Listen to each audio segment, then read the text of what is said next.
با ترک میز مذاکره مشکلی از مشکلات ما حل نمی‌شود که اگر حل می‌شد در این 46 سال ما به جای اینکه پله‌های ترقی رو به بالا برویم به پایین اومدیم.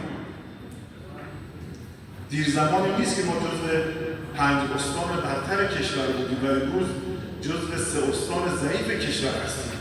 یک علامت سوالی باید برای من گلستانی، من رامیانی، من آزادشهری ایجاد بشود که مگر می‌شود استانی با این همه مواهب طرح سوالی که ما هم به ریاست محترم مجلس دادیم، هم به ریاست جمهور دادیم و در اون طرح مدنیت اقتصادی تبیین کردیم این مسائل رو که چگونه است که استان گلستان با دارا بودن مرز و جنگل و دریا و زمین و نخبه و این همه ما رو به افولیم. شاید کمتر سواد داشتیم، شاید کمتر تحمل داشتیم، شاید کمتر وفاق داشتیم، شاید ما رو درگیر مسائل سیاست زدگی کردن و ما از اصل قضیه که توسعه هست عقب موندیم. از یک جایی عزیزان باید شروع بکنیم، همانگونه که استان‌های دیگر شروع کردن. در طرح مدنیت اقتصادی عرض کردیم که برای ارتقای یک استان معمولا دولت‌ها به دنبال یک شاخصه می‌گردند و این شاخص‌ها در استان ما هست. نص صحیح قرآن رو آوردیم که هل جزاء الاحسان الا الاحسان.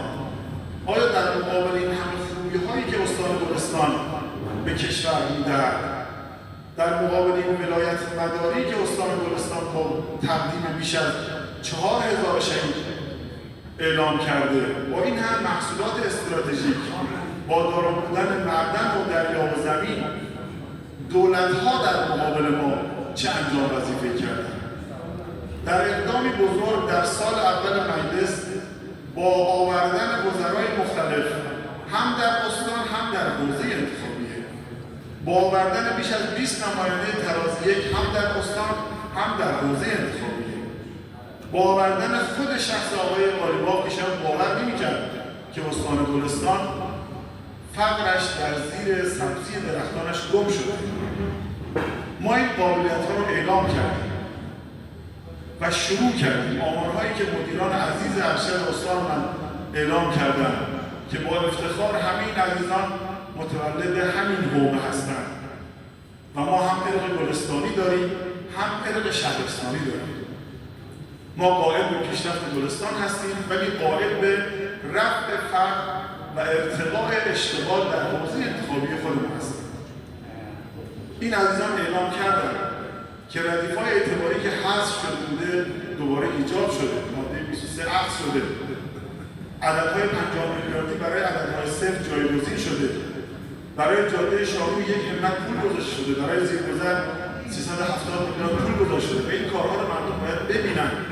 اینها ثمره تاثیرگذاری این تیم قوی که امروز استانداری داریم که اشراف کامل به امور استان دارد و در یک عدالت اجتماعی، در یک توسعه متوازن به همه شهرستان‌ها نگاه یکسان دارد. این بسیار قابلیت بزرگی است. دو فرمانداری که در شهرستانمون داریم که جناب آقای آدین عذرخواهی کردن چون مریضی در بیمارستان داشتن و دوست داشتم که امشب رو در خدمت شما اعزام بشم. هر دو فرماندار از نیروهای خدوم و با تجربه وزارت کشور با کوله‌باری از تجربه این تیم جمع شدن که یک اتفاقی رقم بخورد. اگر اون اتفاق شروع نشود عزیزان، کماکان ما در نقطه صفر میمانیم. من خواهشم به عنوان نماینده‌ای که شما این جایگاه رو برای من حقیر ایجاد کردید و این وظیفه رو برای گردن من حقیر گذاشتید، میبینم و درد میکشم که چگونه سمنان‌ها سمنان میشود، اصفهان میشود، یزد میشود، مازندران و گیلان پیشرفت میکنند و گلستان پیشرفت میکنند.